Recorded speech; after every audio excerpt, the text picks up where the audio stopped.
सोने के खरौआ राजा रामचंद्र अम्मा से अरज करे, अम्मा से अरज करे हो। अम्मा हमहू जइबो मधुबनवा, सीता के कैसे राखब हो।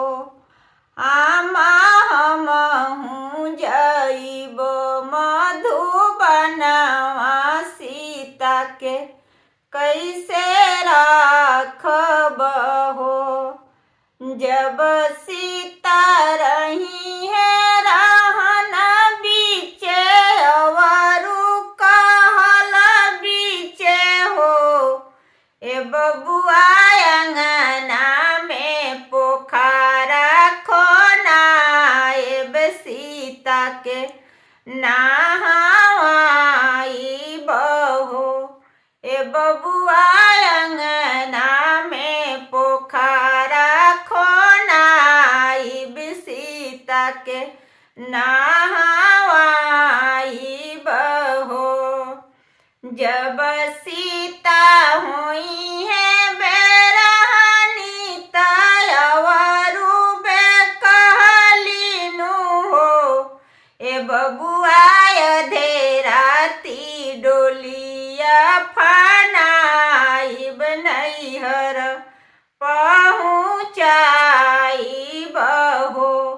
ए बबुआ अधेराती डोलिया फनाइब, सीता के पहुँचाइब हो।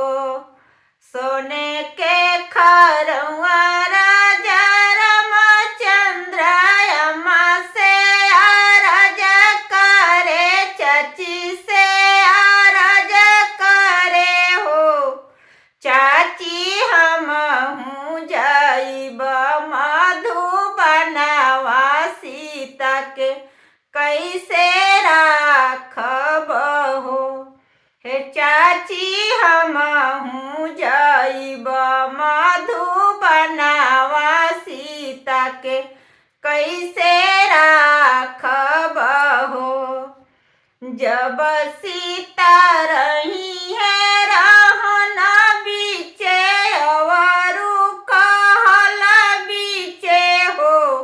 ए बबुआ अंगना में मंदिर बनाइब, पूजा करवाएब हो। ए बबुआ अंगना में मंदिर बनाएब, पूजा करवाएब हो।